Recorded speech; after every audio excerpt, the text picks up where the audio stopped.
Hi to all, welcome back my channel. நீங்கள் எல்லோரும் நல்லா இருப்பீங்கன்னு நம்புகிறேன். நான் இங்கே ரொம்ப நல்லா இருக்கேன். இப்போ இருக்கிற காலகட்டத்தில் நிறைய வேலை ஓடிட்டே இருக்குது. அதனால் நம்ம ஹெல்த்தை நம்ம யாருமே சரியாக பார்த்துக்கிறது இல்லை. ஹாஸ்பிட்டல் போனால் முதல் விஷயமாக ஹீமோக்ளோபின் கம்மியாக இருக்குது அப்படிங்கிறதான் ஃபஸ்ட்டு கம்ப்ளைண்ட்டாக டாக்டர் சொல்லுவார். அதனால் நம்ம ஹீமோக்ளோபினை இன்க்ரீஸ் பண்ணுறதுக்கு இன்றைக்கி நம்ம ஈரல் ரெசிபி பண்ணலாம். வாங்க எப்படி செய்யலான்னு பார்க்கலாம். கடாயில் கொஞ்சம் தாராளமாகவே எண்ணெய் விட்டுக்கலாம். நான் கடுகு சீரகம் போட்டிருக்கேன். வெங்காயம் கொஞ்சம் அதிகமாகவே போட்டிருக்கேன். உங்களுக்கு எவ்வளோ தேவையோ அவ்வளோ போட்டுக்கலாம். ஏன்னா வெங்காயம் எனக்கு அதிகமாக போட்டால் தான் பிடிக்கும். ஏன்னா ஈரல் ரொம்ப கசப்பு தன்மையாக இருக்கிறனால குழந்தைங்க யாரும் சாப்பிட மாட்டாங்க. அதனால் நான் கொஞ்சம் அதிகமாக போட்டிருக்கேன். வெங்காயம் இப்போ கொஞ்சம் வதங்கட்டும். நான் ஈரல் இங்கே கம்மியாக தான் கிடச்சிது. அதனால் 1/4 கிலோ கூட கொஞ்சம் கம்மியாக தான் இருக்கும். நான் அவ்வளோதான் எடுத்திருக்கேன்.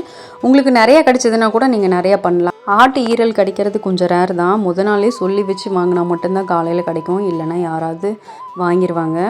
இப்போ வெங்காயம் ஓரளவுக்கு வதங்கிடுச்சு. அதுக்கப்புறமா நான் 2 தக்காளி சேர்த்துருக்கேன். நீங்கள் தக்காளி வேணும்னா சேர்த்துக்கலாம், இல்லைனா ஆப்ஷனல் தான். ஏன்னா ஒரு சிலர் இப்படி பண்ண மாட்டாங்க. அதை அப்படியே தீயில வாட்டி சாப்பிட்ருவாங்க. அப்படி சாப்பிட்டா கூட ரொம்ப நல்லது. ஆனால் அது ரொம்ப கசப்பாக இருக்கிறனால சுத்தமாக எனக்கெல்லாம் இறங்கவே இறங்காது.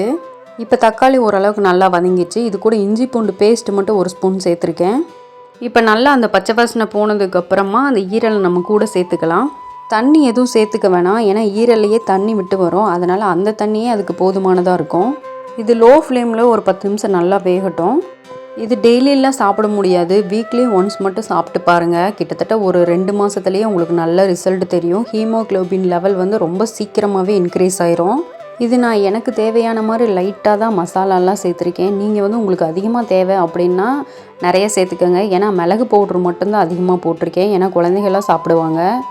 ஈரல் ரொம்பவே சூப்பராக ரெடி ஆயிடுச்சு. மல்லித்தலையும் கருவேப்பிலையும் மேலே தூவி அப்படியே சூடாக இறக்கி சர்வ் பண்ணால் ரொம்ப நல்லாயிருக்கும்.